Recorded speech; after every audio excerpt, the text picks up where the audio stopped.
the next Bible passage for you guys to have a look at is John 4:32 to 5 verse 15, which is quite a long passage. So again, grab your Bibles, find John and have a read, and I'll be back with you in just a second.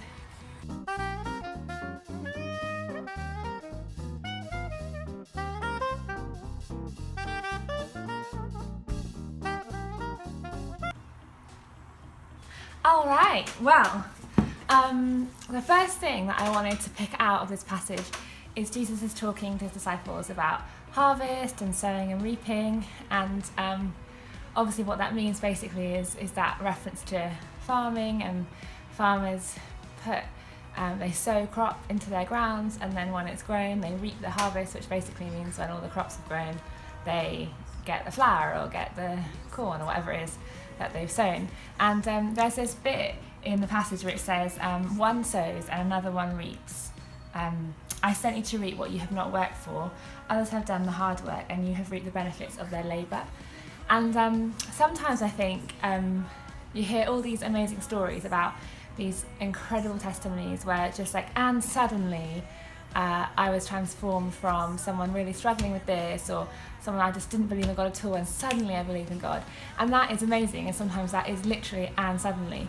But I think there are so many stories of where all kinds of people have planted seeds, like, metaphorically, in their lives. So like they've just been a good friend, they've just brought them to church once, they've been praying for them for years but they didn't even know they were praying for them, whatever it is. And I just want to encourage you that where you might not feel like you see much fruit of the efforts that you make to share Jesus with people, just believe that you are called just to sow, and it might be that other people reap the fruit. They actually get to see that moment where they come to Jesus or something changes or whatever it is.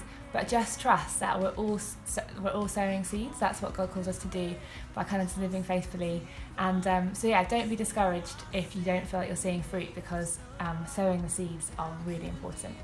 The next thing that I wanted to talk about from this passage is this amazing lady that Jesus has met by the well. And you guys would have already thought about her in the last session, but here there's this moment basically where this lady, who you guys know, has come to the pool at midday because she's got no friends.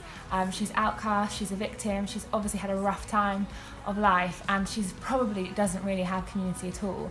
And yet she meets Jesus, and she goes back to her town, and it says that many from the town believed in him because of the woman's testimony. And I just love who God uses to be his witness. I love that he chooses this woman that has not got any qualifications, that isn't probably the most popular, therefore you wonder if she's the most influential, and yet Jesus doesn't care. He just wants to meet with her. He wants to show her that he loves her and that she has value. And then through that amazing moment with Jesus, she is able to go and share who he is with the whole town, and many of them believe in him. And I just want to encourage you that God uses everyone.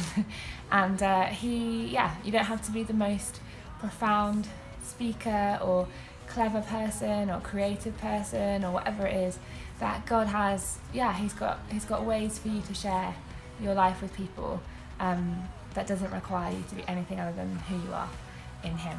And I think that's really exciting. And the rest of this passage is talking about different people that Jesus healed, and again, because of healing and because of Jesus stepping out and making time for people and stopping for the one, many people believe in him. And he is such an amazing man, as we know, and that's why I believe in him. But just the way that he stopped for people, the way that he saved people, the way that he wanted total transformation is so amazing, and it's so exciting that we get to follow him.